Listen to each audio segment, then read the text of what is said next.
PCH down there. And your $1 million homes up there.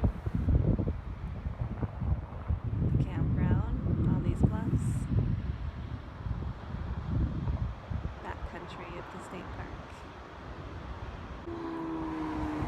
One thing that is confusing about getting to this campground if you've never been here is that there aren't exactly clear signs for the campground as you're driving along PCH. There are multiple signs that say Crystal Cove State Park, beach parking, and we did turn in some of those. I was told that obviously that wasn't the campground. So if you're coming along PCH, where you actually turn is at the school. And that sign over there says school. It's the El Moro Elementary School, I believe. So if you were to put in your GPS or your navigation, the El Moro School, that's exactly where you turn to get into the campground. And it doesn't say El Moro Campground. This is where you actually turn in for the campground. So the street sign says School State Park, and it's El Moro Elementary School. One thing you should know about Crystal Cove El Moro Campground is you can't check in early. We camp a lot at state beaches, state parks, and if you happen to get there a little early and even several hours early and your campsite is vacant, we've had no problem being let in.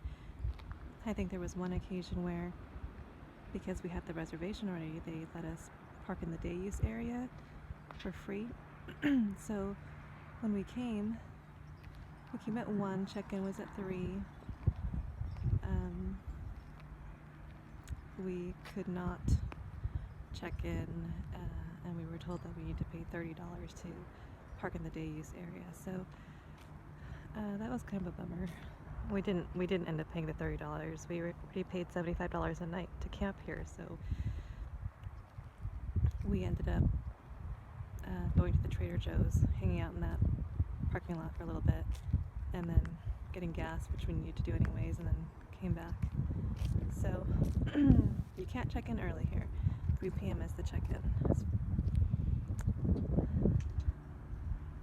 So there are, I think, 3 or 4 loops here. Sites 3 through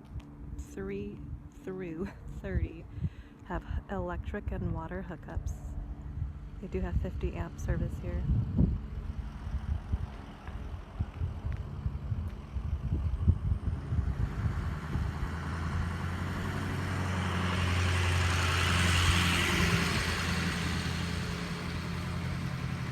And can fit pretty much any size rig, I think.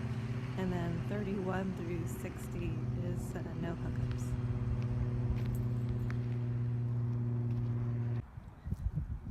The bathroom and the trash and all the campsites are really clean. They really maintain it well. This is our spot. Number 27. And what's great is, of course, that these are angled, so it's really easy to pull into. And then you have this really big area, which is unlike a lot of other campgrounds. So there's our table, chairs, and because all of the loops are kind of staggered or at an incline, everyone has an ocean view.